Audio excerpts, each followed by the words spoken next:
Pillars coaching classes. मी अनूप नागपुरे आणि आपण स्टडी करतोय स्ट्रेंथ ऑफ मटेरियल. जसे की लास्ट लेक्चरपासून आपण चालू केला होता स्ट्रेंथ ऑफ मटेरियल आणि लास्ट लेक्चरमध्ये आपण स्टडी केले होते contents of strength of material. की लागणाऱ्या येणाऱ्या एमपीएससी साठी पीडब्ल्यूडी डब्ल्यूआरडी आणि झेडपीच्या एक्झामसाठी स्ट्रेंथ ऑफ मटेरियलचा कोणता कोणता पार्ट आणि कोणते कोणते टॉपिक आपण कव्हर करणार आहोत हे आपण लास्ट लेक्चरमध्ये बघितलं होतं. आज आपण चालू करतोय आपला पहिला टॉपिक की जो आहे simple stress and strain. So simple stress and strain study करायच्या आधी just introduction about the strength of material. So what is mean by strength of material? Now let's see the strength of material. It is the part of engineering mechanics. It is the part of engineering mechanics.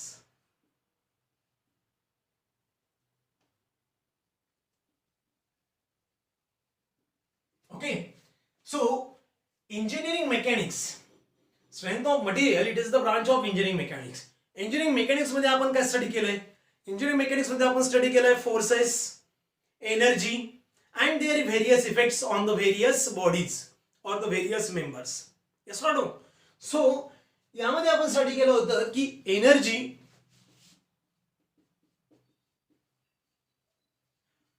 forces and their effects on the various body or we can say the various member.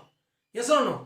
तर यामध्ये काय होतं, ज्या वेळेला various member वर various bodies were effects होतात त्यामधला जो डिफॉर्मेबल इफेक्ट आहे, जी बॉडी डिफॉर्म होते, डिफॉर्मेबल इफेक्ट जो आहे तो आपण स्टडी करणार आहोत स्ट्रेंथ ऑफ मटेरियल मध्ये. तो आपण स्टडी करणार आहोत स्ट्रेंथ ऑफ मटेरियल मध्ये.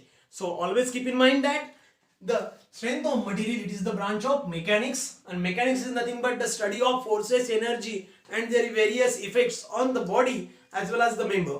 Okay. So out of that the deformable effects on the member or the body, okay, we are think about the strength of material or we are going to think in strength of material. Okay. तर बघा पुढे condition काय आहे की फोर्सेसचे normally बॉडीवर effect काय काय होतात, की ज्या वेळेला फोर्स एखाद्या बॉडीवर, की लास्ट टाइम मी तुम्हाला लेक्चर मध्ये सांगितलं होतं की फोर्स काय तर force it is kind of a mechanical load. Load is nothing but the mechanical force. Yes और नो? मी लास्ट टाइम तुम्हाला तीन कंडिशन पण सांगितल्या होत्या. एक होता ईएमएफ, इलेक्ट्रोमोटिव्ह फोर्स, बरोबर आहे, ग्रॅव्हिटी फोर्स आणि मेकॅनिकल फोर्स. यामधला जो की फोर्स जो आहे हा कोण आहे, मेकॅनिकल आहे. विथ रिस्पेक्ट टू कॉन्टॅक्ट आपण काय करतो, त्याला स्टडी करत असतो. Okay. So let's see next we will think about the effect of forces on the body. Now let's see the effects of forces on the body. So basically मी काय करतो, ज्याही वेळेला एखादा फोर्स एखाद्या बॉडीवर मेकॅनिकली अप्लाय करतो, suppose to be हा एक पेन आहे आणि पेनला मी काय करतो, एक टेन्साइल फोर्सने ओढतो, कॉम्प्रेसिव्ह फोर्सने प्रेस करू शकतो, याला ट्विस्ट करू शकतो, याला बेंड करू शकतो किंवा याला शिअर मध्ये सुद्धा फेल करू शकतो. येस और नो? सो हे जे काही इफेक्ट आहेत हे आपण काय बघतोय की बॉडीवर मोस्ट ऑफ द टाइम आपल्याला बघायला मिळतात. ओके. त्यापैकी काही इफेक्ट बघा मी जे दाखवतोय आणि खूप इम्पॉर्टंट आहे, आणि हे जे इफेक्ट आहे ते आपण एक पुढे जाऊन एक सिंपल आणि सिंगल एक चॅप्टर म्हणून स्टडी करणार आहोत. Okay. So let's see the first effect on the body. So first effect on the body is that, बघा फर्स्ट सपोज ही एक बॉडी आहे, suppose this is a body and it might be subjected to the equal and opposite forces. की एक body आहे ज्यावर काय होतोय की एक पी फोर्स ऍक्ट होतोय दोन्ही एंडला. ओके. सो या कंडिशन मध्ये काय होणार आहे की बॉडी काय होतंय की मी सपोज टू बी दॅट हा एक पेन आहे आणि ज्यावर मी काय करतोय की दोन्ही साइडना इक्वल आणि अपोजिट फोर्सेस काय करतोय, अप्लाय करतो. ज्यामुळे काय होतं की ही जी बॉडी आहे, जी ओरिजिनल लेंथ आहे ही काय होती, ओरिजिनल लेंथ जी असेल ती थोडी इन्क्रीज झाली आहे. हे झाला first effect. Second, suppose to be the same body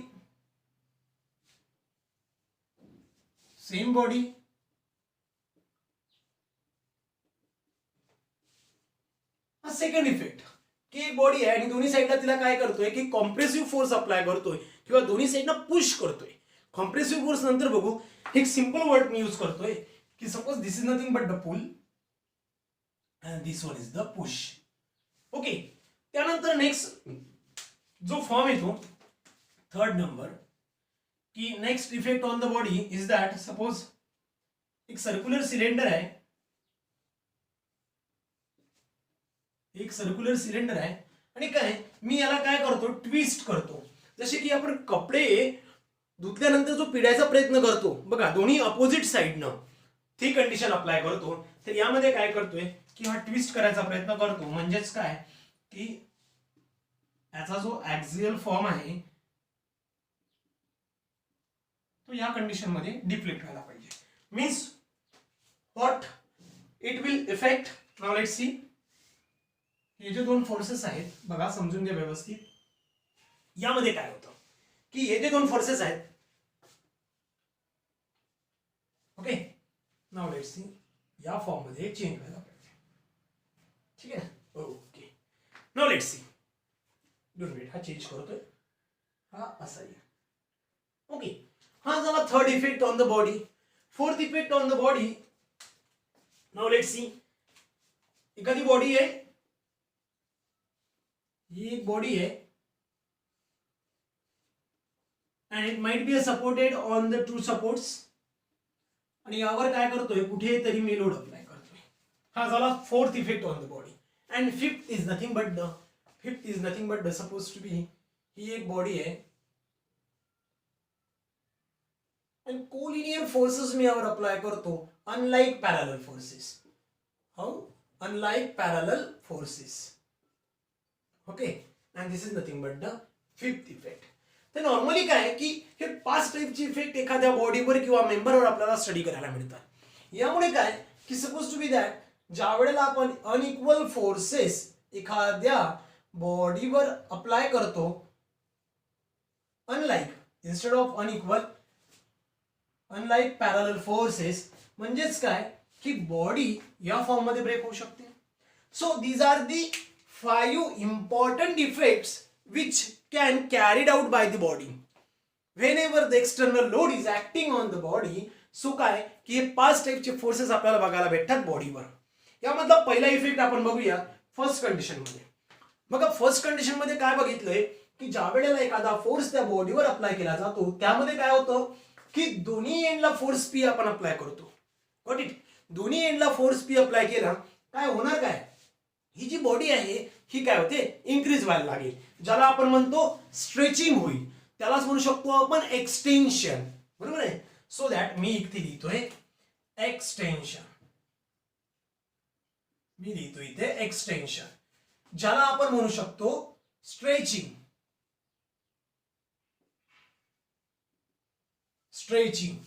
So that this type of force will be acting on the body. It is called as the tensile force. आपण याला काय म्हणतो tensile force. Always keep in mind the whatever the tensile force should be always keep in mind it should be always positive. Because why it's so की काय होतंय काय की यामध्ये काय की सपोज मी काय करतोय की एखादी बॉडी आहे ही जी काही बॉडी आहे एखादा इंटरनल मी पोर्शन स्टडी करतो. Suppose this is A and B. Okay हा काय झाला A and B. Suppose A and B इथे होता when the force is 0. ए आणि बी तिथे आहे कधी पण फोर्स 0 असला तेव्हा. आता यावर काय केलंय मी फोर्स पी अप्लाय केला. फोर्स पी अप्लाय केल्यानंतर काय झालंय की हा जो फोर्स ए बी होता किंवा हा जो एरिया पार्ट ए बी होता हा काय झाला मॉड्यूल हा बी आणि हा ए काय झाला इन्क्रीज झाला. ज्याला मी बी डॅश आणि ए डॅश म्हणतोय. ज्याला मी काय म्हणतो बी ए डॅश आणि बी डॅश. जो पार्ट आधी ए बी ठिकाणी होता तो काय झाला आता ए डॅश बी डॅश वर जाऊन पोहोचलाय. Got it. चला सेकंड बघूया. सेकंड काय झाले कंडिशन. सेकंड दोन्ही साइडला इक्वल आणि अपोजिट फोर्सेस काय होतंय की एखाद्या बॉडीला पुश करते. त्यावेळेला कंडिशन काय होते की यावेळेला होतं कॉन्ट्रॅक्शन. काय होतं कॉन्ट्रॅक्शन. आणि अशा टाइपच्या फोर्सला आपण म्हणतो कॉम्प्रेसिव्ह फोर्स. याला आपण काय म्हणतो compressive force. And we will take this as a negative always. Why it is negative because due to the effect of that force the body may get deform with respect to contraction. Due to the effect external load, the body may get deformed. It might be get contract. So this is nothing but the contraction or compressive force. Next is nothing but the, we will call this as a twisting, or it is the part of torsion. Now let's see की हे जे प्रत्येक एक part आहे आपण काय करणार आहोत पुढे जाऊन सेपरेटली स्टडी करणार आहोत. ओके, सेपरेटली काय की याचा प्रत्येक एक चॅप्टर तेव्हा पुढे जाऊन तयार होईल. सो लेट्स सी, हा काय एक टॉर्शन आहे और ट्विस्टिंग आहे. होतंय काय की ज्या वेळेला आपण आपले कपडे वगैरे धुतल्यानंतर ज्या वेळेला त्याला आपण पिडायला बघतो, त्या पिडताना काय करतोय की ते कपडे पिडताना एक या साईडने आणि एक या साईडने पिडला जातो. बरोबर आहे ना, एक क्लॉकवाईज आणि एक अँटी क्लॉकवाईज. त्यावेळेला काय होतं की अशा टाईपची कंडिशन फोर्स पुढे तयार होऊ शकते. थर्ड कंडिशन, सो दॅट मी इथे काय म्हणतोय बघा, समजून घ्या. हा जो फोर्स आहे बघा, हा जो फोर्स आहे हा बघा, हा एरो असा दाखवलाय मी, लक्षात घ्या. हा जो एरो आहे तो असा दाखवलाय. यामध्ये काय होते की हा फोर्स असा चालला, ओके, आणि हा जो फोर्स आहे हा कंडिशन मध्ये बघा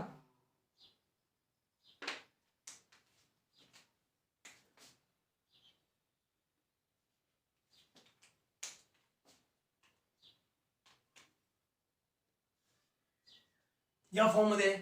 गॉट इट. सो दॅट यामध्ये काय होतंय की एकतर ही कंडिशन सॅटिस्फाईड करा, otherwise similar thing for the twisting purpose we need anti clockwise part. म्हणून मी काय करू शकतो, याला या फॉर्मॅट मध्ये सुद्धा चेंज करू शकतो. बरोबर आहे. अशा टाईपच्या कंडिशनला, या टाईपच्या कंडिशनला आपण काय म्हणतोय की कपल ऑफ फोर्सेस.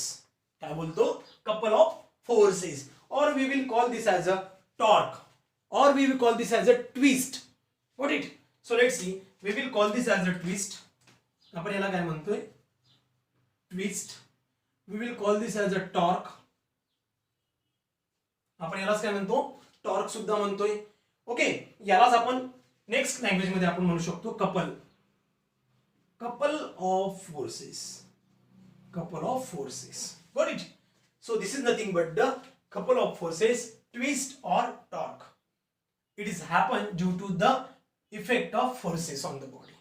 ओके, चला नेक्स्ट पार्ट जो आहे हा आहे की सपोज टू बी दॅट एखादी बॉडी आहे आणि बॉडी काय की कोणत्यातरी दोन सपोर्टवर रेस्ट करते आणि वरनं एक एक्सटर्नल लोड ऍक्ट होतोय किंवा फोर्स ऍक्ट होतोय. आता यामुळे काय होऊ शकतं, it might be a body goes to deform like this. ही बॉडी काय होते, ही बॉडी डिफॉर्म होते अशी. Okay, the deflection of this body is very small.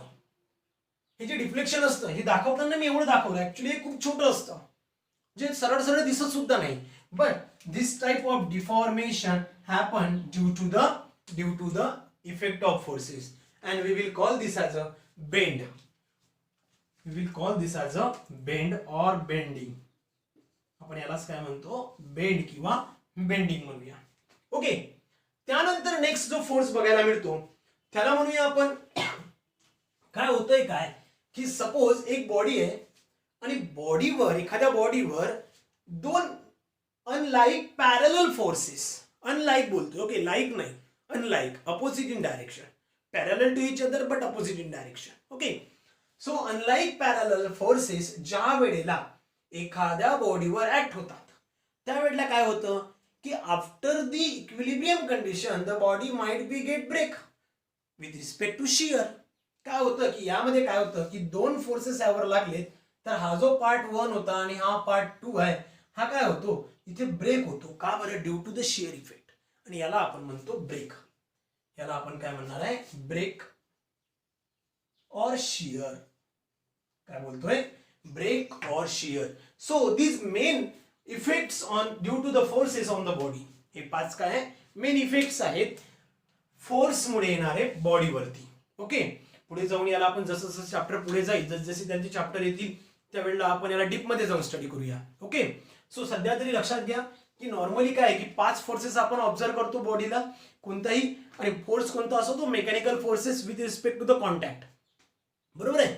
So condition काय, पहिला जो फोर्स आहे तो आहे एक्सटेन्शन और स्ट्रेचिंग टेन्साइल फोर्स. ओके, ज्यामध्ये लेंथ ही इन्क्रीज होते. Second thing is that deep push. We will call this as a contraction और कॉम्प्रेसिव्ह फोर्स, ज्याला आपण निगेटिव्ह म्हणतो. ओके, थर्ड जो आहे तो आहे ट्विस्ट, टॉर्क और कपल ऑफ फोर्सेस. कपडे पिळणं लक्षात घ्या, लक्षात ठेवा. ओके, ही कंडिशन. नेक्स्ट येते ती बेंडिंग. बेंडिंग काय आहे तर हा फॉर्मॅट आहे बेंडिंगचा. नेक्स्ट आहे ब्रेक और शियर फोर्स. ओके, तर हा आहे शियर फोर्स. सो हे 5 जे आहे ते मेन इफेक्ट आहे फोर्सेसचे बॉडीवरती आणि त्या पद्धतीने बॉडी बघा डिफॉर्म होत आहे. Sometimes might be in a length, might be in a increase in length, decrease in length, due to the shape size काहीतरी चेंज होत आहे. पण बॉडी प्रत्येक body effect load of effect मुळे काय होतंय की चेंज होत आहे, डिफॉर्म होत आहे. ओके, सो सगळ्यात इम्पॉर्टंट काय आहे बघा की ज्या वेळेला बॉडी फोर्सेस मुळे चेंज होत आहे, एक कंडिशन लक्षात ठेवा. The effect of forces changes with respect to direction. एका पर्टिक्युलर डायरेक्शनने बॉडी काय होत आहे, चेंज होत आहे. Okay, so that we will call this as the force is nothing but the vector quantity. Force कोण आहे, vector quantity. The force is nothing but the vector quantity. Keep in mind always. Okay, now let's see. So scalar quantity and vector quantity आपण stress study करून झाल्यानंतर बघूया. But let's see always. Force is the part of vector quantity. Force is the part of vector quantity. Okay. So let's see. The next condition is nothing but the stress. So stress. Okay. What is mean by stress? What is mean by stress? So most of the student काय होतात की stress is nothing but the force upon cross sectional area. हा एक definition त्याच्या डोक्यात आहे किंवा तीच स्टडी करून तीच काय करतात कंटिन्यू लक्षात ठेवतात. बट ऍक्च्युअली स्ट्रेस काय तो आता तुम्ही समजून घ्या प्लीज. ओके, लक्ष द्या. स्ट्रेस काय असतो, सिम्पली कंडिशन आहे अ बॉडी, मी माझ्या लँग्वेज मध्ये सांगतो, a body subjected to tensile force. A body subjected to tensile force. This is an example. Let's see, keep in mind. ही एक बॉडी आहे. Let's see. This is the body and might be subjected to the load P and might be subjected to the load P. And this is the length of that body L. Okay, ही काय झाली length आहे त्या बॉडीची L. यामध्ये काय की मी तसं आधी सांगितलंय की यामध्ये काय होतंय की दोन्ही अपोजिट साइडला याला पुल केलं जातं. सो हा एक सेक्शन आहे किंवा एक पार्ट आहे ए बी. हा जो एक पार्ट आहे ए बी, ऑब्विसली ज्यावेळेला आपण पी फोर्स यावर ऍक्ट करूया बॉडीवर त्यावेळेला काय होणार आहे की ती जी बॉडी आहे ती इलॉंगेट होणार आहे. मग जो ए बी फोर्स इथे होता after the elongation,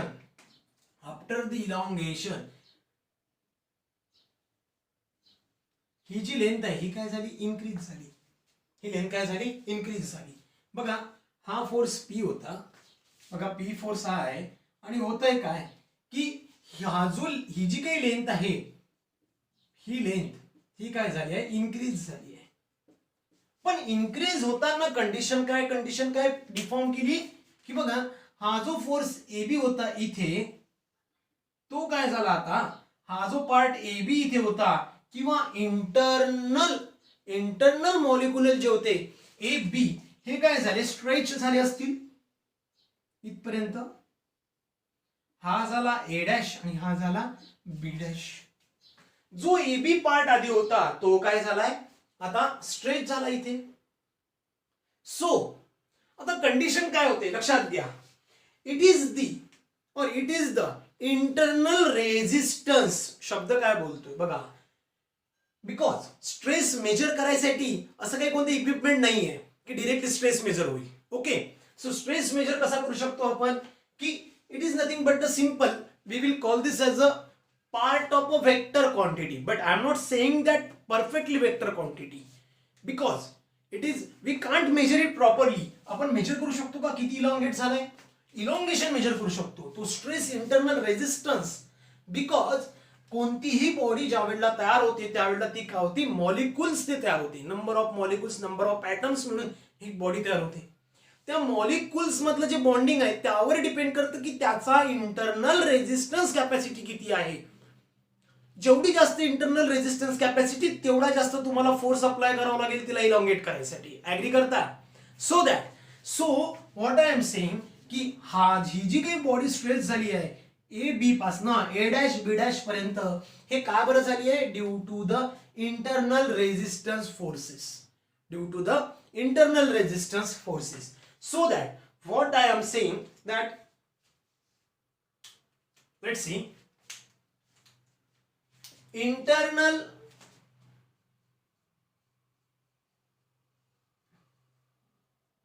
resisting forces set up inside the member. Yes or no? So internal resistance forces set up inside the member. Why? To avoid the breaking. To avoid the breaking. Now let's see. To avoid the breaking. बघताना काय म्हणतोय आपण की force into area.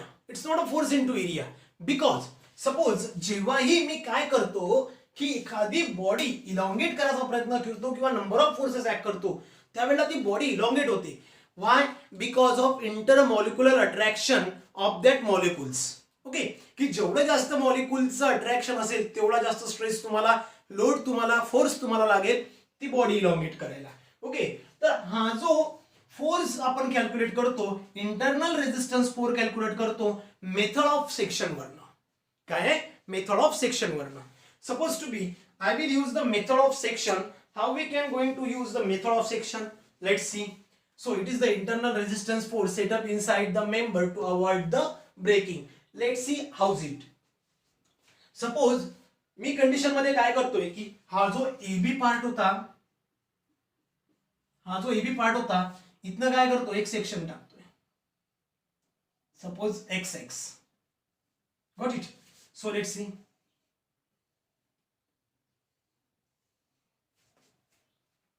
हा एक portion झाला. and this one is the another portion. आपण काय बघतोय? Method of section. मी इथे लिहून देतो.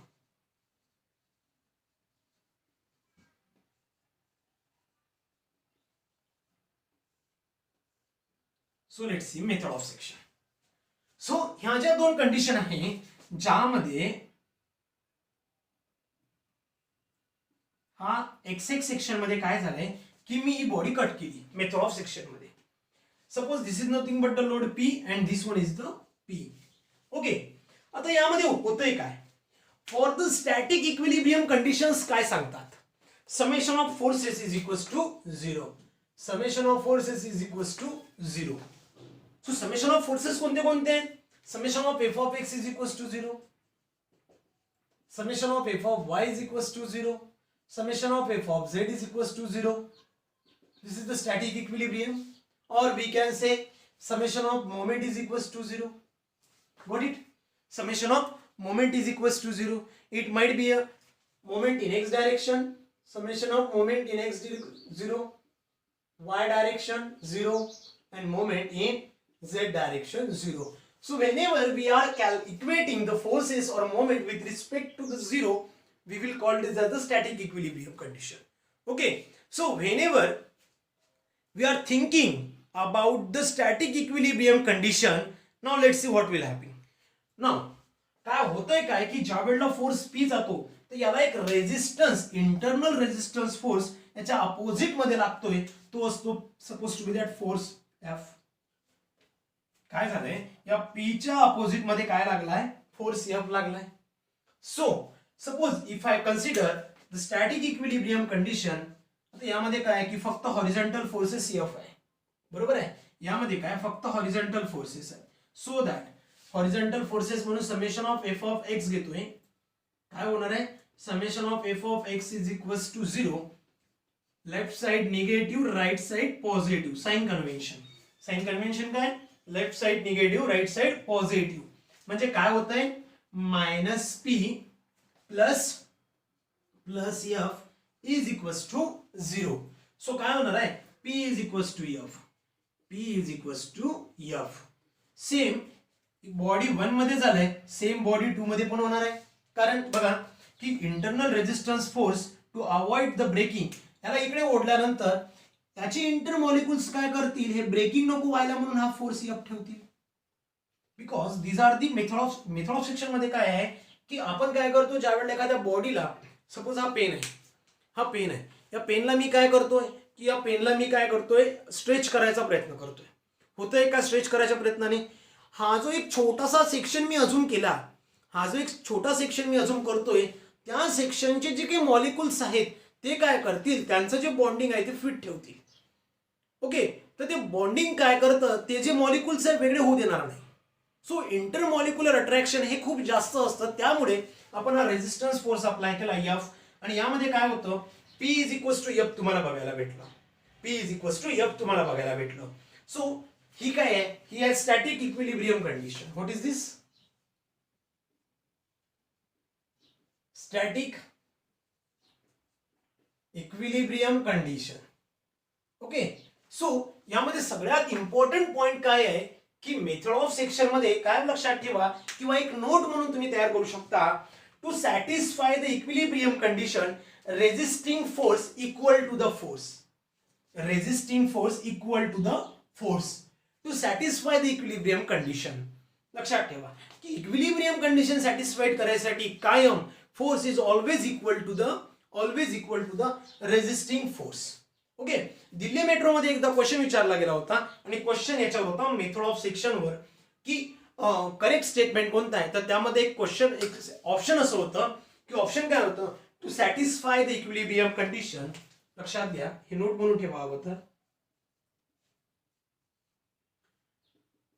To satisfy the equilibrium condition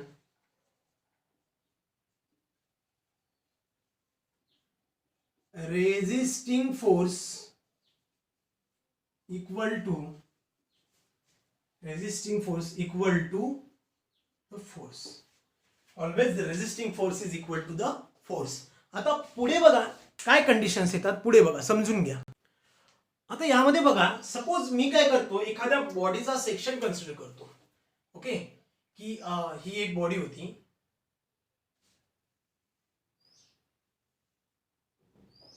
काय ही एक बॉडी आहे ज्यामध्ये पीपी फोर्स काय करतोय मी, दोन्ही साइडला अप्लाय करतो.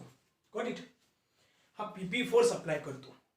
आपण आतापर्यंत काय बघितलं होतं, मेथड ऑफ सेक्शनने काय सॅटिस्फाईड केलं होतं की to keep the bodies in equilibrium or static equilibrium condition the resisting force is always equal to force. Okay, ही झाली condition. But let see, whatever the total body is made up of a number of molecules. Agree with this? Okay, so यामध्ये काय होतंय बघा, की मी या बॉडीला जर का एक सेक्शन अजून केला, या बॉडीचा जर का मी एक सेक्शन अजून केला, मी काय करतो, इथनं कुठनं तरी फक्त सेक्शन अजून करतो. ओके, हा झाला फोर्स पी. या सेक्शन मध्ये या पॉइंटवर मला काय मिळतील, नंबर ऑफ मॉलिक्युल्स मिळतील. बघा, नंबर ऑफ मॉलिक्युल्स मिळतील. Got it? So number of molecules या पॉइंटवर प्रेझेंट असतील. सो प्रत्येक मॉलिक्युल्स मध्ये ज्या वेळेला आपण फोर्स अप्लाय करू, ज्या वेळेला एक फोर्स अप्लाय करू, त्यावेळेला काय होईल की प्रत्येक मॉलिक्युल्स मध्ये एक फोर्स डेव्हलप होतो, ज्याला आपण डेल्टा एफ म्हणूया. एक फोर्स, रेजिस्टिंग फोर्स डेव्हलप होतो, त्याला आपण काय म्हणतो, डेल्टा एफ म्हणतो. सो दॅट प्रत्येक फोर्स मध्ये काय गॅरंटी आहे, प्रत्येक फोर्स हा सारखाच असेल. ऑब्व्हियसली जर का मॉलिक्युलचा एरिया डिफरंट असेल तर ऑब्व्हियसली फोर्स पण काय असेल, त्याचा डिफरंटच असायला पाहिजे. Got it? की प्रत्येक मॉलिक्युलचा फोर्स हा कधीच सारखा नसतो. सो दॅट मी अजून एक लक्षात ठेवा. ओके, नोट म्हणून हवं तर लिहून ठेवा. काय लक्षात ठेवा, नोट म्हणून लिहून ठेवा, the stress is not constant throughout the section. मी काय लिहून देतोय, एक नोट लिहून देतोय बघा, इम्पॉर्टंट म्हणून.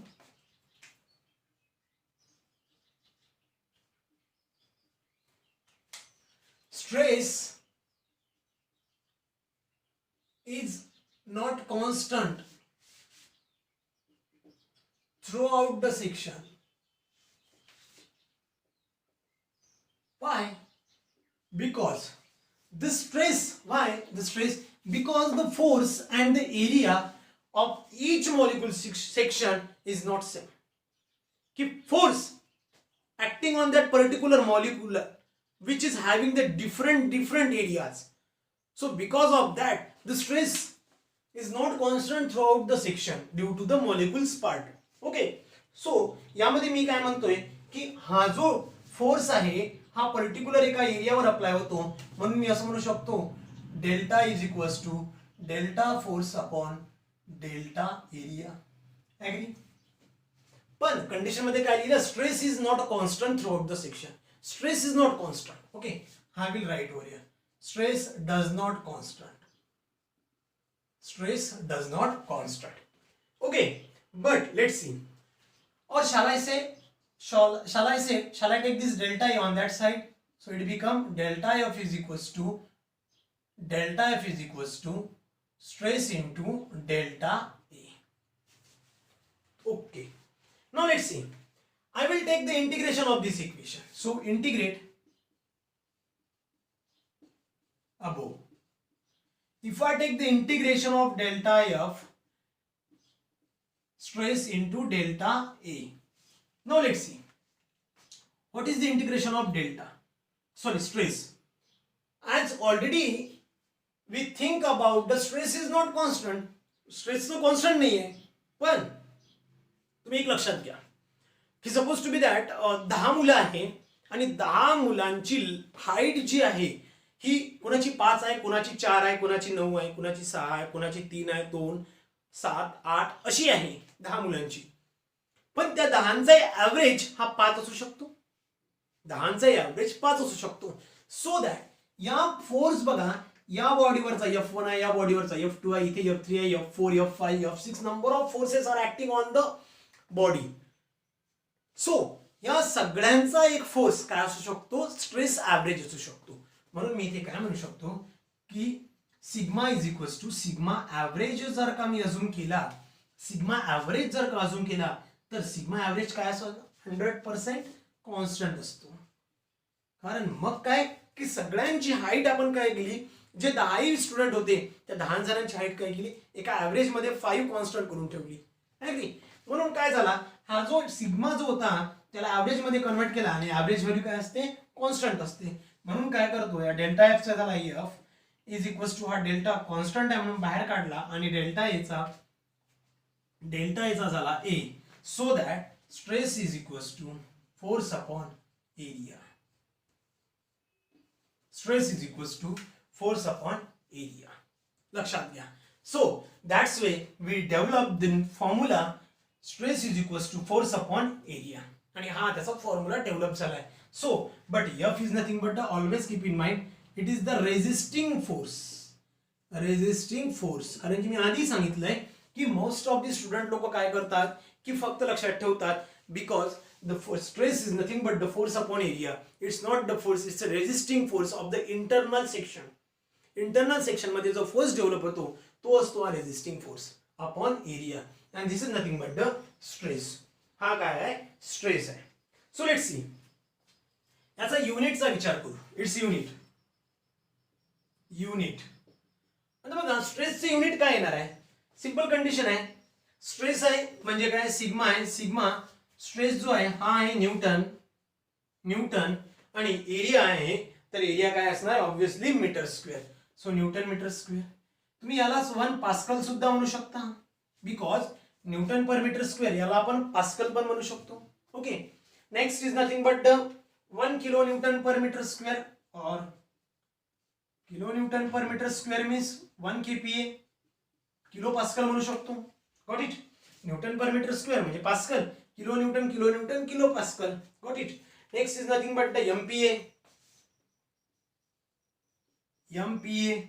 So MPa is nothing but the 10 raised to the power 6 pascal. काय होतं, 10 raised to the power 6 pascal.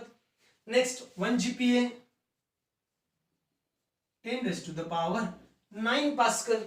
10 raised to the power 9 pascal. और we can say 1 Newton per mm square, 1 Newton per mm square is equals to 1 MPa. 1 Newton per mm square is equals to 1 MPa. Why is it 1 MPa? Because the 1 MPa is nothing but a 10 raised to the power 6 Pascal. So 6 Pascal, Pascal is nothing but the, बघा Pascal म्हणजेच काय झाला, Newton per metre square. Pascal म्हणजेच कोण झाला, Newton per metre square.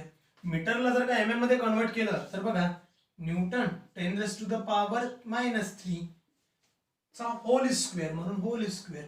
हा काय झाला, newton 10 raise to the power -6 metre square मध्ये कन्वर्ट केला. Got it? Sorry, mm square मध्ये कन्वर्ट केला. ओके, हा जर का वर गेला तर काय बनून जाईल बघा, 10 raise to the power 6 newton per mm square. So that's way newton per 6 म्हणजेच काय केला त्याला की 1 newton per metre square is equals to 1 pascal. हे सुद्धा आपण लिहितो. Got it? So that next condition काय मला सांगायची होती ती बघा.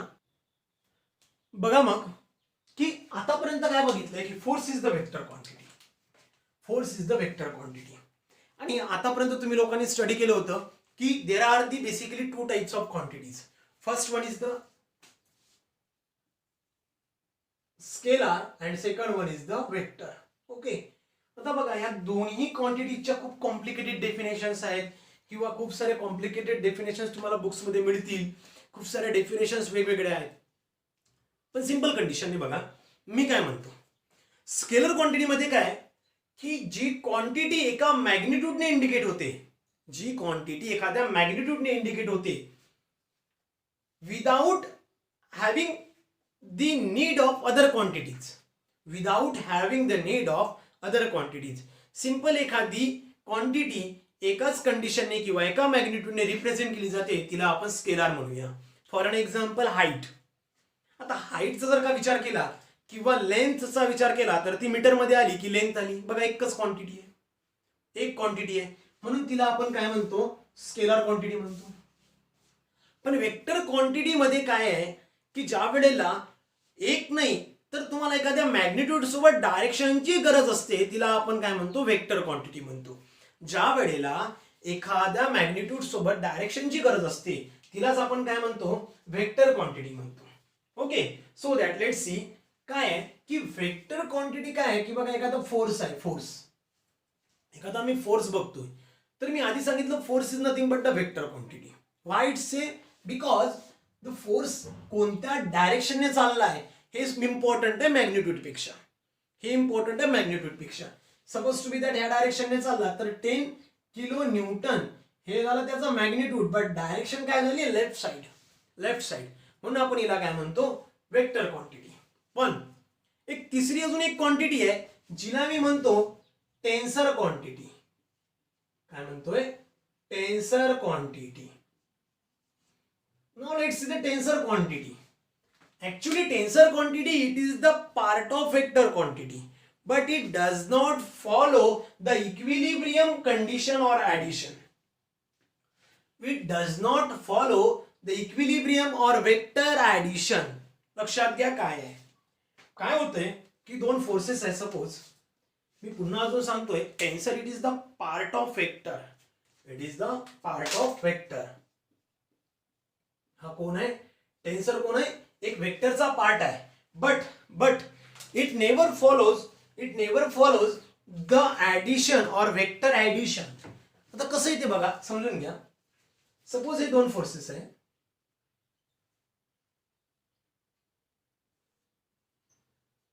P Q. ओके, आता या दोन फोर्सेस मध्ये काय कंडिशन्स येतात.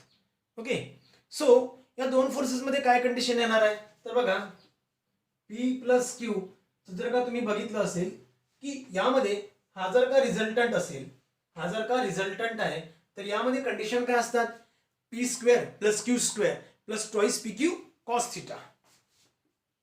P square plus Q square plus twice P Q cos theta. And theta is nothing but this angle. This is nothing but the, or what we will call this as a, this is nothing but the vector addition. हे काय आहे, vector addition आहे. So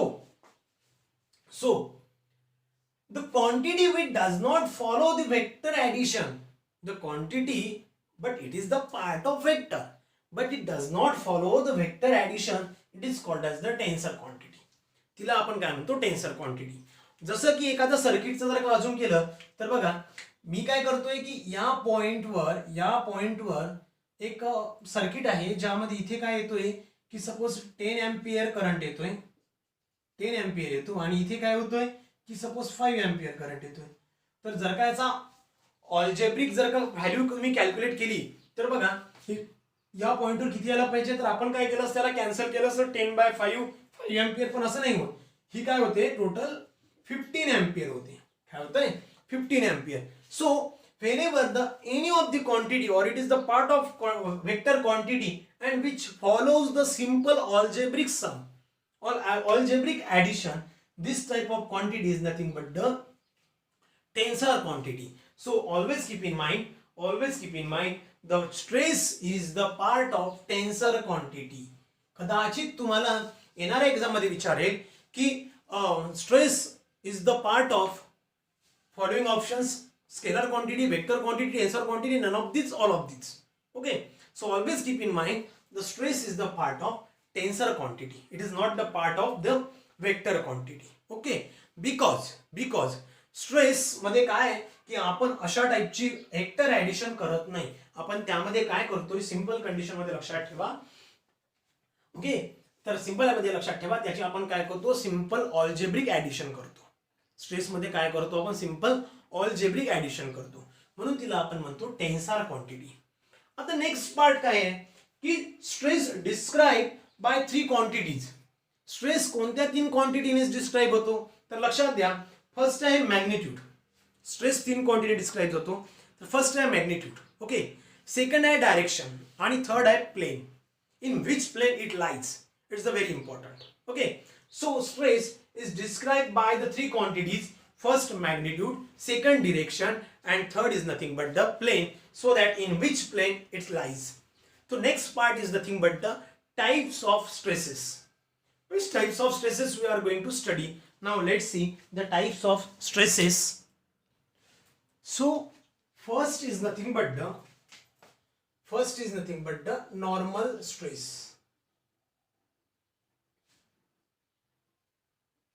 This is normal stress.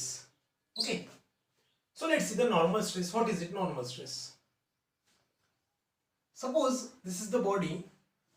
ही काय झाली, ही body आहे एक and it might be subjected to the load P. Okay, it is subjected to the load P. Okay, so I will consider the section. मी काय करतो एक section consider करतो. बघा हा एक सेक्शन कन्सिडर केला. आता या सेक्शन मध्ये मी काय अजून करतोय की लक्ष देऊन बघा, मी बघा यामध्ये काय होतंय की suppose this is the section XX. हा एक सेक्शन आहे XX आणि हा जो अँगल आहे हा आहे थीटा. याला आपण म्हणतो ऑब्लिक अँगल. ऑब्लिक अँगल किंवा याला म्हणतात ऑब्लिक्विटी. लक्षात घ्या यालाच काय म्हणतात ऑब्लिक्विटी. सो दॅट कंडिशन समजून घ्या. Okay, so this is nothing but the oblique angle किंवा याला म्हणतात ऑब्लिक्विटी. लक्षात ठेवा, लिहून देतोय obliquity. Okay, so whenever a stress which is perpendicular to the oblique angle, a stress which is perpendicular to the oblique angle, this is nothing but the normal force sigma n. यालाच आपण काय म्हणतो normal force sigma n, and this is nothing but your normal force. Okay, so this is nothing but the normal force or normal stress. Instead of force, stress, and हा आहे normal stress. So that let's say the normal stress is nothing but the stress which is perpendicular to the obliquity angle or the oblique section. This is nothing but the x-axis is nothing but the oblique section. The stress which is perpendicular to the oblique section is nothing but the normal stress. Got it? Okay. So let's see So there are the some kind of normal stresses or the types of the normal stresses. So second is nothing but the longitudinal stress.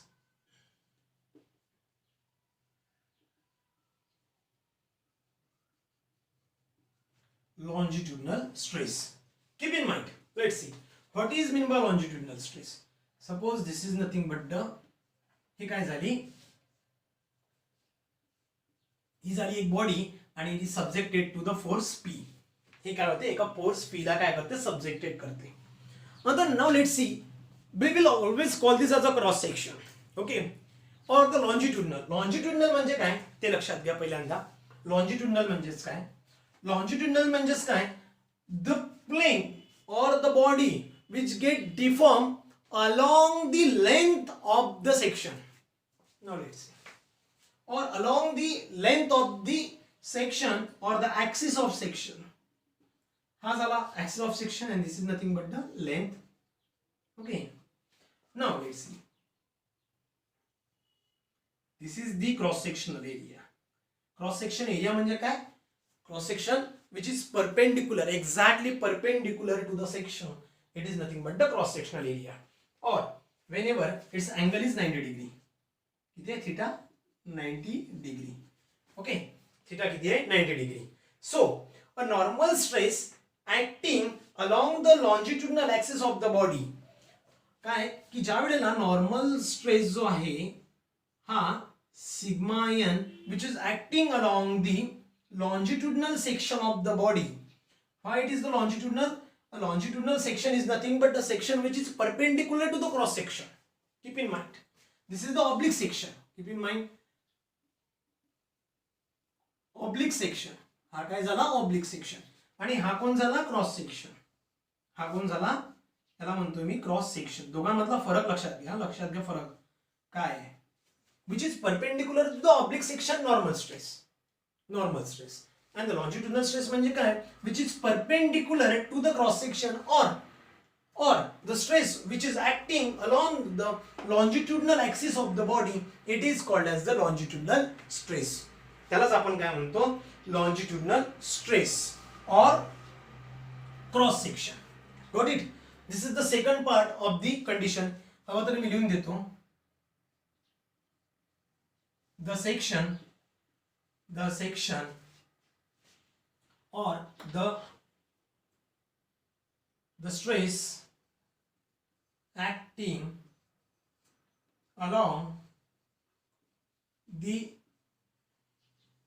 longitudinal or cross section किंवा longitudinal section of body is called as longitudinal stress or the section which is perpendicular to cross section. किंवा जो perpendicular आहे cross सेक्शनला त्याला सुद्धा आपण काय म्हणतो, longitudinal stress. Okay, the third number is, let's see, third number is that, now let's see, third number or before the third number, the longitudinal stress might be get divided into two parts. Longitudinal stress might be get divided into two parts. First is nothing but the tensile. First tensile and second is nothing but the compressive. Okay, longitudinal stress further divided into two parts. First is the tensile and second is nothing but the compressive. So tensile is taken always the positive. काय घ्यायचं आपल्याला, याला कायम positive घ्यायचं आहे, याला negative घ्यायचं आहे. मी आधी पण सांगितलंय पॉझिटिव्ह का बरं, because it is increase towards the length and it decrease towards the length. Okay, हा काय होतो, कायम इन्क्रीज होतो, ज्याला आपण एक्सटेन्शन म्हणतो, याला आपण कॉम्प्रेसिव्ह फोर्सला कॉम्प्रेशन म्हणतो किंवा निगेटिव्ह असून करतो. ओके, थर्ड जो पार्ट आहे तो आहे थर्ड पार्ट शियर स्ट्रेसचा. बघा इम्पॉर्टंट आहे. Next part is nothing but the tangential stress और shear stress.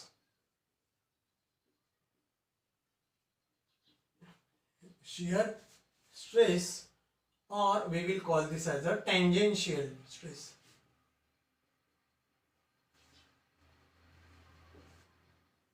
Or we will denote it as a by tau. आपण याला कशाने डिनोट करतो? टाउ ने डिनोट करतो. So how we can calculate the stress? मी काय लिहितो याला? The stress which is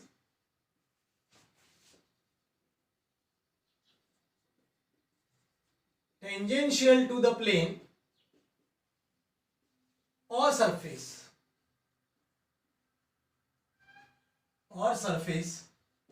is called as shear stress or tangential stress. Okay, बघा आता कंडिशन समजून घ्या काय आहे. सपोज ही एक बॉडी आहे. Suppose this is the body. मी खाली घेतोय. ही एक बॉडी आहे और द मेंबर आहे किंवा रॉड आहे म्हणा. Okay, it is might be subjected to the P load. Okay, in a tensile nature. आता यामध्ये काय होतंय की बेसिकली काय की हा जो एक ऑब्लिक सेक्शन आहे, suppose x x. Okay, and which is subjected to the normal force here, sigma n. got it? किंवा बेटर वे मी काय करतोय कंडिशन मध्ये बघा की हा जो एक रॉड आहे पीपी आणि हा काय झालाय एक ऑब्लिक सेक्शन झालाय. काय झालाय? ऑब्लिक सेक्शन झालाय. यामध्ये मी काय कंडिशन अजून करतोय की this is the force P. This is the force P which is subjected in a sectional axis or the longitudinal axis. Okay. आता काय होतंय की हा जो ऑब्लिक सेक्शन आहे हा काय करतोय की दोन पार्ट मध्ये मी याला रिझॉल्व्ह करतो. याला काय करतो? दोन पार्ट मध्ये याला मी रिझॉल्व्ह करतो. हा बघा हा झालाय थिटा अँड सेम वे हा पण काय झालाय थिटा. सो मी काय करतो याला दोन पार्ट मध्ये रिझॉल्व्ह करतो फर्स्ट आणि हा झालाय second. Got it? So obviously जो काही वरचा जो पार्ट आहे किंवा वरचा जो आहे हा झालाय पी साइन थिटा, ज्याला आपण नॉर्मल स्ट्रेस म्हणूया. ज्याला आपण काय म्हणतोय? Normal stress as per the first condition, ज्याला आपण नॉर्मल स्ट्रेस म्हणूया. आणि सेकंड जो आपण डिवाइड केला हा पॉइंट ए आणि बी घेतो आणि सेकंड जो डिवाइड केला त्याला म्हणतोय आपण पी कॉस थिटा. आता यामध्ये बेसिक कंडिशन बघा काय होणार आहे की फोर्स पी जो होता हा काय आहे की ऑब्लिक सेक्शनवर ऍक्ट होतोय म्हणजे इन्क्लाइंड आहे विथ रिस्पेक्ट टू थीटा. आणि मी याला काय केला दोन पार्ट मध्ये रिझॉल्व्ह केले. First is the P cosine theta, it is nothing but the normal stress, and second is nothing but the P cos theta. आता यामध्ये बघा लक्षात घ्या सगळ्यात इम्पॉर्टंट कंडिशन काय आहे की सपोज की जी लाईन ए बी आहे जी या पार्टवर ऍक्ट करते, या लाईन एबीचा आपल्याला काय कॅल्क्युलेट करायचं आहे? एरिया कॅल्क्युलेट करायचं आहे. सपोज एबीचा. ओके, ही जी लाईन एबी आहे हिचा मला एरिया कॅल्क्युलेट करायचा आहे. हाऊ इज इट पॉसिबल की ही एक लाईन आहे which is cross sectional A B. Suppose A B, ठीक आहे ना, हे ए सी असेल. ओके, ए सी लाईन आहे, हिचा क्रॉस सेक्शनल एरिया काय आहे? ए आहे. काय आहे? ए आहे. आणि हिचा ए डॅश असेल. सपोज काय असेल? ए डॅश असेल. So that now let's C condition काय होतंय की मी काय करतोय यामध्ये बघा ही जी लाईन एसी आहे ती जर का इथे अजून केली तर बघा एक ट्रायंगल तयार झाला ए सी आणि बी. सो मी ट्रायंगल तयार करतोय बघा. हा झाला एक ट्रायंगल तयार ए सी, हा बी आणि हा थीटा बघा. ओके, हा काय झाला ए डॅश, हा झाला ए. ओके, किंवा बेटर वे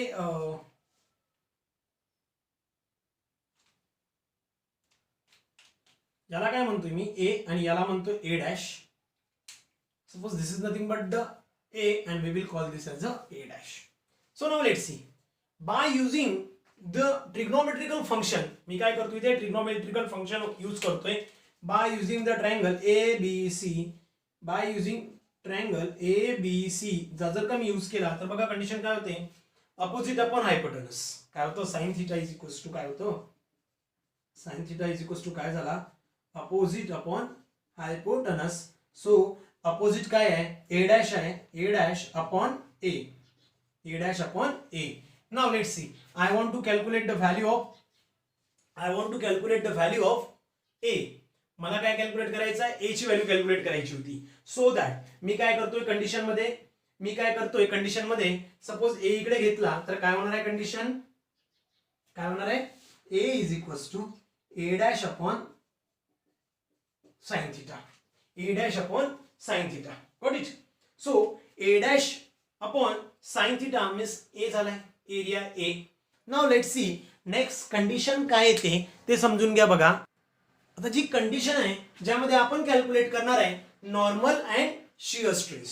बघा मग मी पहिल्यांदा काय कॅल्क्युलेट करतो normal stress.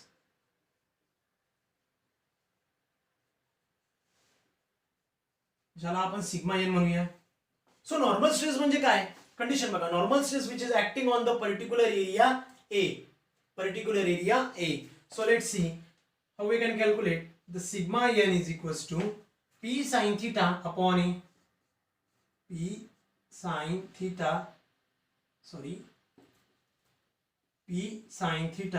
upon a.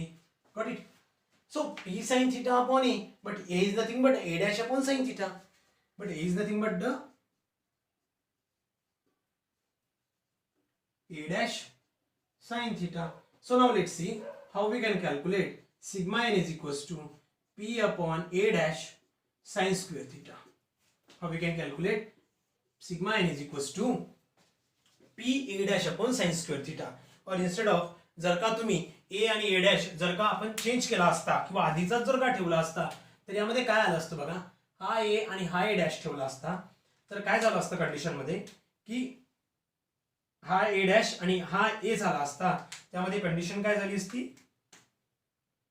A dash ए ज्यामध्ये हा ए डॅश झाला असता ए अपॉन साइन थिटा आणि हा ए साइन थिटा झाला असता. ओके.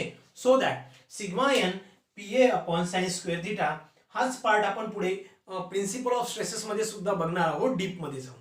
ओके. चला नेक्स्ट कंडिशन सेकंड कंडिशन काय टेंजेन्शियल स्ट्रेस. सेकंड कंडिशन काय टेंजेन्शियल स्ट्रेस. तर समजून घ्या मी इकडे टेंजेन्शियल स्ट्रेस लिहून देतो हा पार्ट मध्ये टेंजेन्शियल स्ट्रेस और shear stress.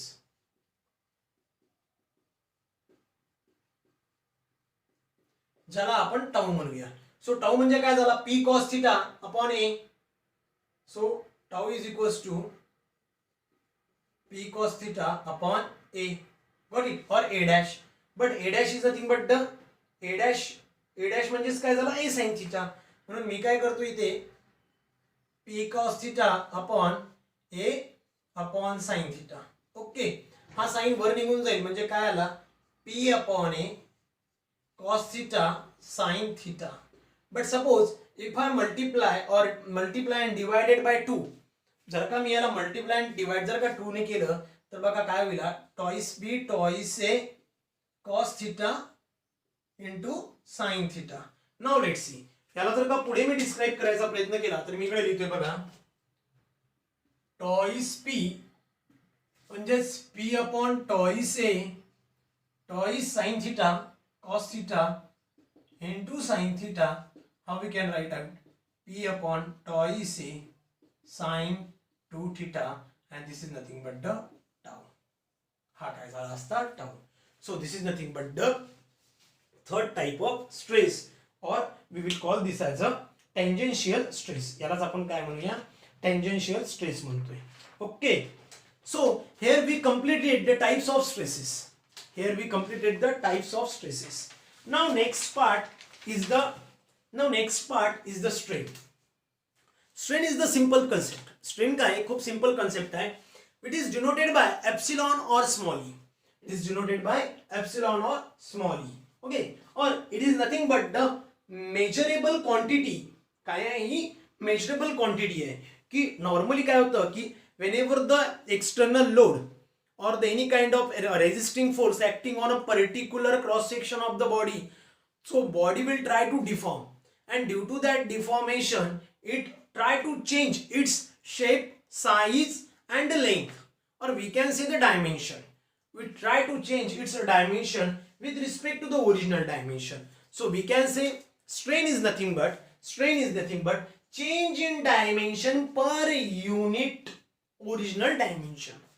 What we can say, strain is nothing but change in dimension with per unit original dimension, or we can call this as a strain is nothing but change in dimension to the original dimension. Okay, now let's see the condition. Now let's see strain. First of all, it is denoted by small e or epsilon. It is denoted by small e or epsilon. Now let's see. Just I told you that the strain is nothing but strain is the measurable quantity, because let's see, स्ट्रेसला measure करायसाठी अजून असं कोणतं equipment तयार झालं नाही की stress किती आहे ते मेजर करायला इक्विपमेंट. सो स्ट्रेस काय आहे, it doesn't have the any kind of equipment to measure the stress, but we can measure the strain. We can calculate the change in dimension of the body. Okay, so that's way what I am saying, that change in dimension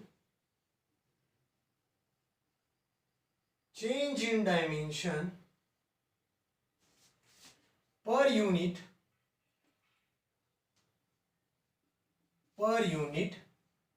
original dimension. ठीक है ना, original dimension. Okay, so we can calculate, or we can say strain or epsilon is equals to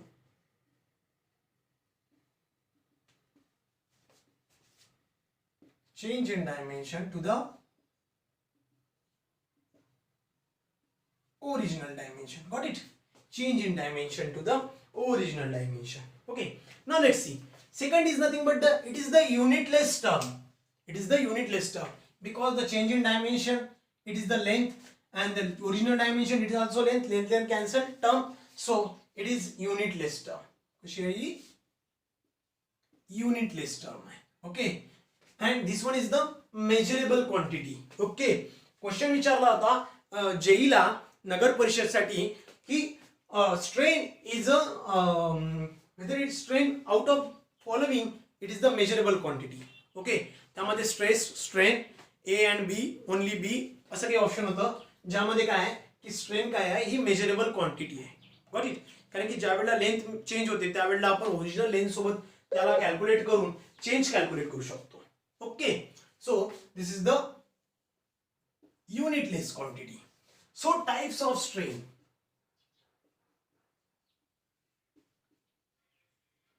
Now let's see strain. While we are thinking about the any kind of strain, so खूप जास्त त्रास जात नाही आपल्याला ज्या वेळेला आपण strain समजायचा प्रयत्न करतो किंवा टाइप्स ऑफ स्ट्रेन समजायचा प्रयत्न करतो. ज्यांना टाइप्स ऑफ स्ट्रेसेस माहित पडले त्यांना ऑटोमॅटिकली टाइप्स ऑफ स्ट्रेन माहित पडतील. ओके, सो जेवढे टाइप्स ऑफ स्ट्रेसेस होते तेवढेच टाइप ऑफ स्ट्रेन असतात. जेवढे टाइप्स ऑफ स्ट्रेसेस होते तेवढेच टाइप्स ऑफ स्ट्रेन असतात. First, normal strain. First, normal.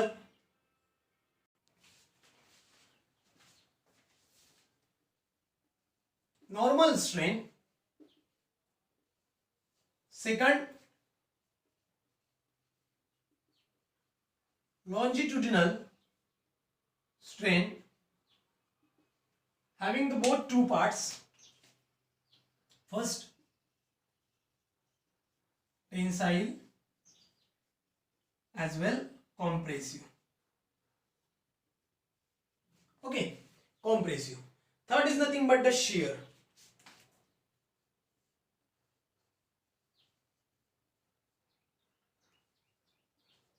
And last is nothing but the lateral. हा एक वेगळा फोर्स आहे किंवा वेगळा एक एक्स्ट्रा स्ट्रेन आहे जो आपण स्टडी करणार आहोत, लॅटरल स्ट्रेन. बघा कंडिशन काय आहे, normal, longitudinal, shear and lateral. काय कंडिशन काय, लॉन्जिट्युडनल स्ट्रेन बघा. First longitudinal strain,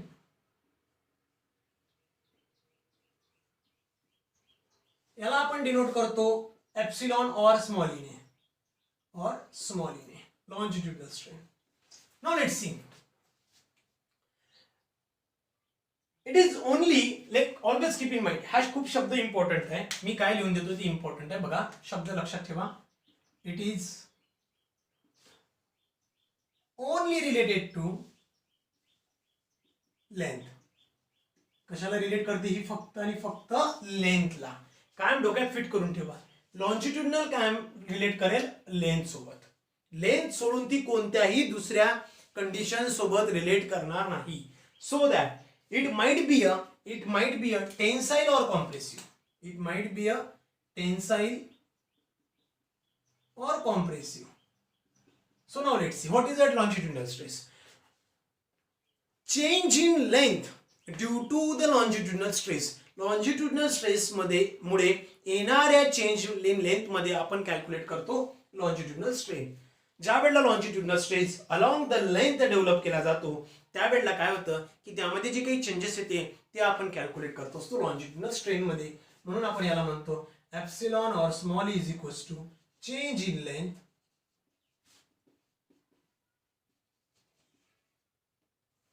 with respect to original length. So suppose to be that अजून करू, चेंज इन लेंथ म्हणजे काय झाला डेल्टा एल आणि ओरिजिनल लेंथ म्हणजे झाला L. So epsilon or small is equals to DL upon L. आपण काय इंडिकेट करतो याला डीएल अपॉन एल. ओके, त्यानंतर येतो नेक्स्ट जो पार्ट आहे तो पार्ट आहे आपला शियर स्ट्रेनचा. आता यामध्ये बघा शियर स्ट्रेन मध्ये काय कंडिशन होतात.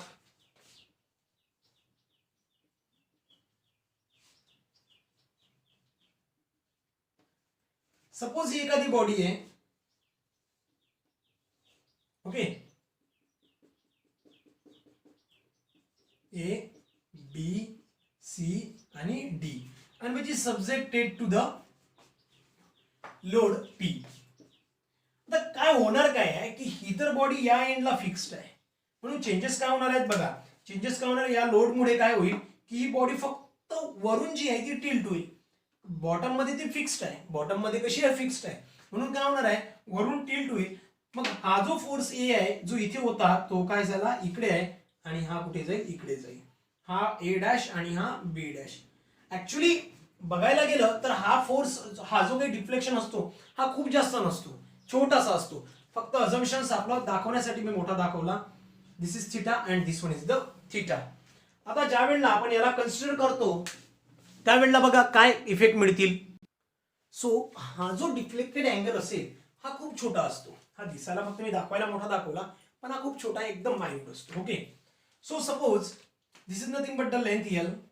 ही काय एक लेंथ एल आहे and this is nothing but the change in length. याला आपण काय म्हणतो delta L, change in length. बरोबर आहे, बिकॉज ही जी लेंथ आधी इथे होती ती आता इकडे गेली म्हणून हिला म्हणतो आपण delta L. Okay, so now let's see, instead of this theta I will call this as a phi. मी काय म्हणतो याला phi म्हणतोय. आता यामध्ये होणार काय लक्षात घ्या. यामध्ये काय होतंय की सपोज टू बी जर का मी triangle B B C sorry B B dash C जर का अजून केला, triangle B B dash C जर का अजून केला तर काय दिसतं रे अपोजिट अपॉन ऍडजसंट म्हणजे tan phi. So tan phi is equals to B B dash upon B C. म्हणजेच काय झालं DL upon L. So tan phi is equals to DL upon L. Got it, tan phi is equals to DL upon L. But tan phi हा angle मी आधी सांगितलं खूप छोटा आहे, खूप मायन्यूट आहे आणि त्याला जर tan ने मल्टिप्लाय केला तर अजून तो छोटा होईल. म्हणून आपण काय करतो tan ला निग्लेक्ट करतो. So phi is equals to काय झाला DL upon L. Got it, हा सेकंड काय झाला DL upon L. And this type of condition is nothing but the shear strain. यालाच आपण काय म्हणतो शियर स्ट्रेन म्हणतो. Got it. And last and very important is nothing but the shear lateral strain. काय आहे lateral strain. तर बघा मग आपण स्टडी करतोय लॅटरल स्ट्रेन और we will call this as a lateral strain epsilon L और okay small E L. Okay, आता बघा ज्या वेळेला आपण लॉन्जिट्युडनल स्ट्रेस कॅल्क्युलेट केला होता किंवा स्टडी केला त्यावेळेला काय झालंय की लॉन्जिट्युडनल स्ट्रेसवरनं आपण काय स्टडी केला लॉन्जिट्युडनल स्ट्रेन. आता यामध्ये एक ऑब्झर्वेशन तुम्ही बघितलं असेल की काय होतंय की ज्या वेळेला आपण एखादी बॉडी इलॉंगेट करतो, it might be get in increases in length. ज्या वेळेला ती लेंथमध्ये इन्क्रीज होते त्याच वेळेला सिमिलर कंडिशनमध्ये ती विड्थ किंवा थिकनेसमध्ये कमी होत जाते. ती काय होते, ज्या वेळेला लेंथमध्ये इन्क्रीज होते त्यावेळेला ती काय होते की विड्थ आणि थिकनेसमध्ये काय होते, कमी होत जाते. म्हणून मी काय म्हणतोय की lateral side, so it is related to width or thickness and diameter in the form of circular section. कधी सर्क्युलर सेक्शन मध्ये बघा लॅटरल स्ट्रेन काय करते, 3 कंडिशन मध्ये काय करते की रिलेट करते, एकतर विड्थ, थिकनेस आणि सर्क्युलर. बघा मी काय कंडिशन मध्ये यूज करतोय. सपोज टू बी दॅट एखादी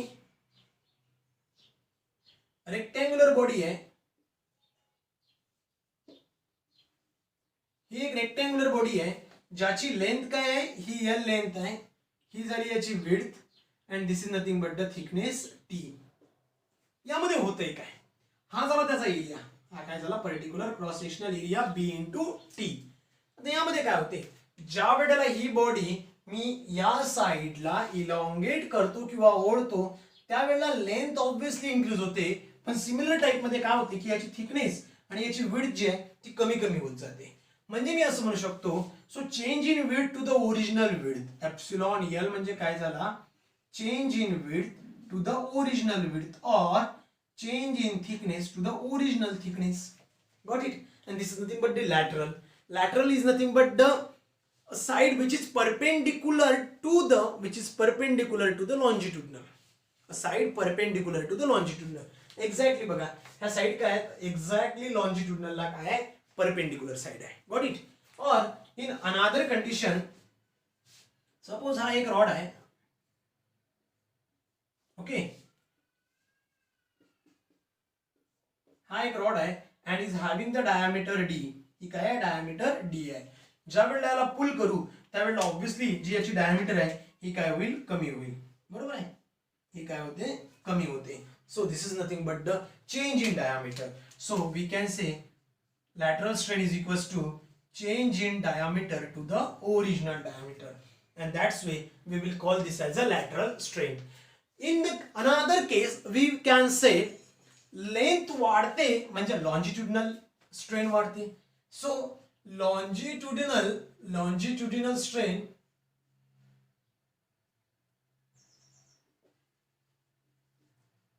strain is inversely proportional to the lateral strain, असे म्हणू शकतो आपण, which is inversely proportional to the lateral strain. कारण काय होतं की ज्या वेळेला लॉन्जिट्युडिनल स्ट्रेस वाढते त्यावेळेला ह्या साईज कमी होतात, ज्या वेळेला ह्या वाढेल त्यावेळेला लेंथ कमी होईल. सो वायसे वर्सा प्रपोर्शन आहे, त्यामुळे काय झाले, this is the lateral strain. Okay, तर बघा हे झाले काही फॉर्म्युले, जसे की हे 2 फॉर्म्युले झाले लॅटरल स्ट्रेनचे. यामध्ये हा झाला शियर स्ट्रेनचा formula and this is nothing but the longitudinal strain. So here we completed the total types of strain. इथे सगळे आपले types of stresses and types of strains संपलेले आहेत. ओके, आय होप की तुम्हाला जो आपले लेक्चर आहे हे आवडत आहे. आपण लास्ट लेक्चर पासून स्टडी केलं. ज्यांनी आपला पहिला पार्ट बघितला नाही त्यांनी पहिला पार्ट बघून घ्या, याच व्हिडिओच्या डिस्क्रिप्शन मध्ये दिलेला आहे खाली, ज्यामध्ये तुम्हाला समजेल की स्ट्रेंथ ऑफ मटेरियल काय असतो, फोर्सेस काय असतात, लोड काय असतात, कोणते कोणते टॉपिक आपण कव्हर करणार आहोत स्ट्रेंथ ऑफ मटेरियल मध्ये. समजतंय? ओके, आता पुढे जो आपण नेक्स्ट आपला चॅप्टर पार्ट चालू करतोय त्याला तो आपण हुक्स लॉ स्टडी करूया. ओके, ज्यामध्ये आपण बेसिक कन्सेप्ट पासून स्टडी करतोय. ही व्हिडिओ तुम्हाला तुमच्या गेट एक्झाम साठी, एमपीएससी साठी, सोबतच WRD, PWD, ZP या सर्व एक्झाम साठी कामी येतील. जसे जसे आपण पुढे जाऊ तसं नंतर आपण यावरचे क्वेश्चन आणि आन्सरिंग सेशन सुद्धा घेणार आहोत. ओके, सो क्वेश्चन आणि आन्सरिंग सेशन आपण काय यावर प्रत्येक बीट बाय बीट घेणार आहे, टॉपिक बाय टॉपिक घेणार आहे, जेणेकरून तुमचा कॉन्फिडन्स तेव्हाच बिल्ड होतो ज्या वेळेला प्रत्येक क्वेश्चन आणि आन्सरचं सोल्युशन तुम्हाला माहित असेल. ओके, तर चला हा व्हिडिओ तुम्हाला आवडला असेल तर प्लीज एकदा चॅनलला लाईक करा, व्हिडिओला लाईक करा, चॅनलला सबस्क्राईब करा आणि व्हिडिओ टाइमवर जर का मिळायला हवा असेल तर प्लीज एकदा आपली जी बेल आयकॉनची बटन आहे ती पण प्रेस करा आणि आपलं जे चॅनल आहे पिलर्स कोचिंग क्लासेस ह्याला पण सबस्क्राईब करा. सोबतच जर का तुम्हाला याच्याविषयी फ्री मध्ये जर का काही डेमो पेपर द्यायचे असेल तर आपलं पिलर्स कोचिंग क्लासेसचं या प्ले स्टोरला अवेलेबल आहे, त्याला डाउनलोड करा, ज्यामध्ये तुम्हाला free of cost demo paper देता येतील. जे डेमो पेपर SSC चे असतील, जेईचे असतील, लास्ट MPSC चे पेपर असतील ते त्यामध्ये अवेलेबल असेल, जे तुम्ही सॉल्व्ह करू शकता. येत्या 8 दिवसात ते डेमो पेपर तुम्हाला डेली बेसिसवर मी अवेलेबल करून देत आहे. ओके, चला थांबूया, पुन्हा भेटूया आपल्या नेक्स्ट पार्ट मध्ये, Hooke's law. Thank you so much.